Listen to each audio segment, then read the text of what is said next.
Good evening, I'm Emma Quinn. Thanks for joining us tonight. Another shakeup in the race for New York Governor. Lieutenant Governor Antonio Delgado announcing on social media that he's ending his campaign for governor.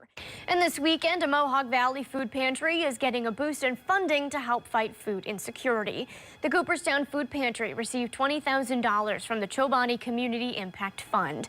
A fire in Niskayuna devastating a house on Inglewood Avenue. Well, we know about the cause and what the fire chief says about the extent of that damage. Plus, the Super Bowl, it's here, which means a lot of New Yorkers will be wagering money on the final score, why sports betting is an important topic in the capital. And before we get to all those headlines, let's take a look at these cold temperatures. We're looking at downtown Saratoga Springs, -4 degrees. Let's head over to Jimmy for any good news for us, Jim.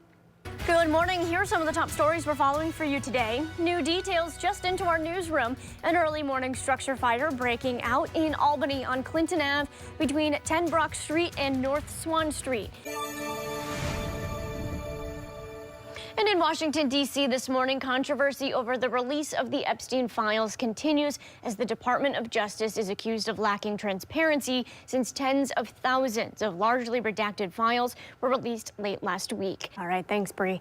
It was also a very busy day in Albany County Court. Prosecutors presented two major cases, one involving sexual assault of a child, the other involves ghost guns. CBS 6's Quinn Alexander joins us live outside the courthouse with more on these cases. Quinn, what did you learn today? Nearly 2 years since a Berkshire woman went missing on Lenox Mountain. Her remains were found several months later. And after today, hikers will get a chance to remember that woman, Susan Lockwood, when they're immersed in the place she loved most, nature. Local law enforcement say having a Ring doorbell camera and other security surveillance systems is always helpful when investigating crimes. Now, these projects are funded through what's called the delivery rate, and you can find that here on your National Grid bill. And come August, a state review board will be determining if National Grid can increase your rate. So crews are still here investigating, trying to find out what happened. Now, most of the street is actually still blocked off, and as you can see behind me, this is a different side of the house than we showed you at 5 o'clock, but you can see the windows have been shattered. A Chevy car is in the driveway with the windshield and the hood of the car both damaged. You can even see on the other side of the neighboring house also saw significant damage. Now, we know that this happened around 10:42 this morning, and it was just before 1 o'clock when firefighters told us that 5 people died inside the fire. Now, firefighters, when they arrived, they raced to save the family inside. 2 children and 1 adult were rescued and brought to Albany Med, where they later died. Another adult and a child were also found trapped inside the home. The Cairo Police Department started an investigation on November 18th after the Pitts family said that Roger took his belongings, put them in his 1987 Mercedes-Benz, and went off. Police say, however, their stories didn't add up. Greg, baby Zanila died from a lack of oxygen to the brain caused by inner skull bleeding. Police believe her death occurred sometime on August 1st. Tonight, there are still questions about what happened and who is responsible. Police hope a new reward will help them get answers. I'm not the same person I was in 2024. Emotionally, if it wasn't for my kids and my grandkids,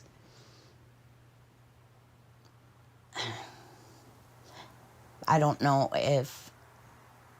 how far I would have came. Kimberly Nacy says her world forever changed after she was assaulted while working as a taxi driver in Saratoga County. It's changed who I trust.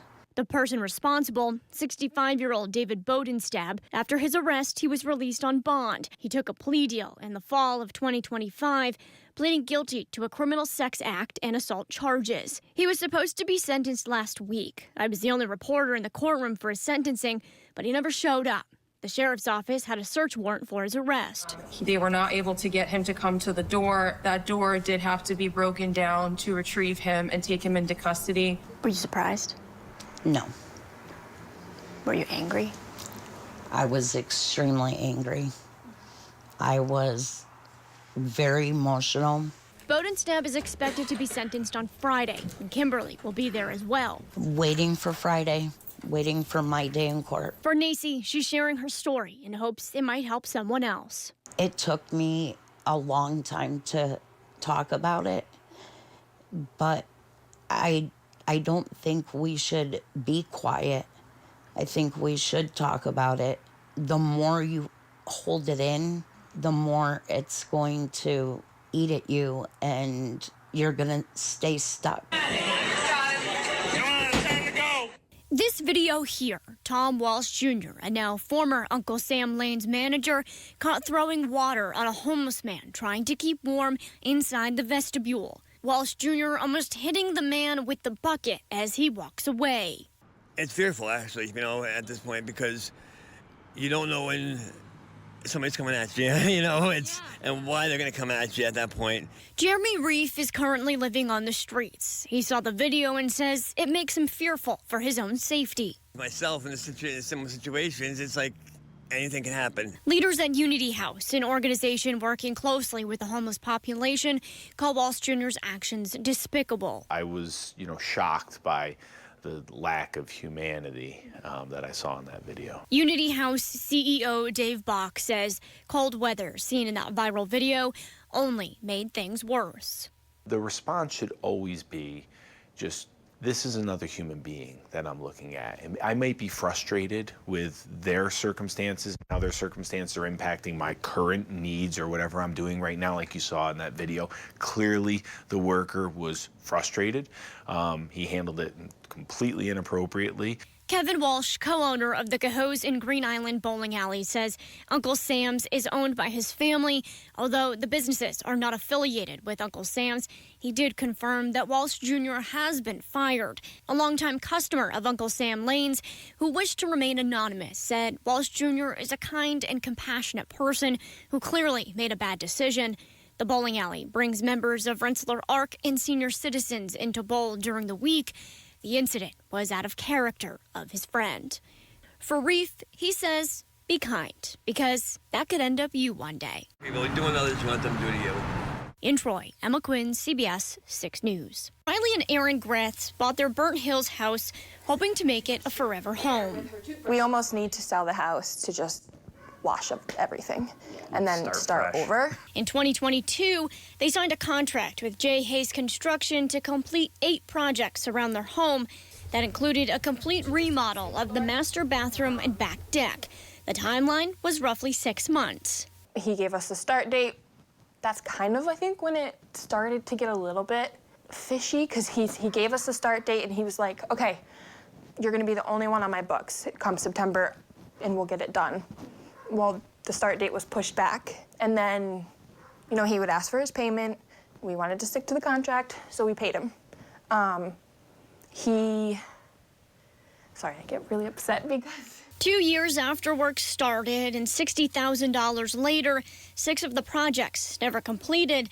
The ones that were done still needed minor fixes. We just had this stump of concrete sitting in our backyard for a year and a half. There was pretty much always an excuse as to why he wasn't here. CBS 6 talked to Assemblyman Phil Steck, an attorney, about what homeowners can do. He says file a complaint with your local district attorney's office so they have a record. If reports pile up, they may be able to file charges. The Attorney General's office has limited jurisdiction. The district attorney's offices do have jurisdiction. The Department of State says before signing a contract, ask for references from previous work. If your local municipality does license home improvement contractors, you can always check with them to see if they have complaints as well. And you can call us as the State Division of Consumer Protection. We can give you information about whether or not we have any complaints on file against that home improvement contractor. The Greths say trust your gut if something doesn't feel right. Yeah, we were naive. I Learned a lot. Yeah. They came in during the night and they just came by and just stabbed everybody's tires as they walked down the street. These photos seen here are of suspects Schenectady police say are responsible for nearly 30 reports of tire slashing. My block alone, there's at least 4 cars that were hit. These photos and videos were sent to CBS 6 by residents. Dozens of cars with flat tires, some even multiple flat tires. I think that's where they stabbed in. Zach Mohammed even showing us where the tire on his car was slashed. On December 27th, residents here on Willard Street in Schenectady looked out their windows to find their car tires were slashed. Crystal Jackson was one of them. And I went outside and realized that my tires were flat as well. And it's just ridiculous because nobody has money for that. And not only that, but it's like 2 days after Christmas. Jackson had her car towed and filed a police report. She says she spent over $400 to replace 2 tires after buying 4 new tires last year. It's one thing if you flatten 1 tire or 2 tires, not that any of it's good, but it's just like, who spends that much time and devotes that much energy during the holidays to traumatize a whole neighborhood? Schenectady police are asking homeowners to check their doorbell cameras. Of different social media apps and things that go along with these types of, doorbell cameras and things. And those are great places to report things to your neighbors. Lieutenant Ryan Mascherone estimates the cost and damage is in the thousands. He says any information could help lead to an arrest. We really want to let people know that if you see something suspicious overnight, call us in the moment. Jackson has a simple message for those behind the mischief. Get a job, do better, be considerate, be kind. In Schenectady, Emma Quinn, CBS 6 News.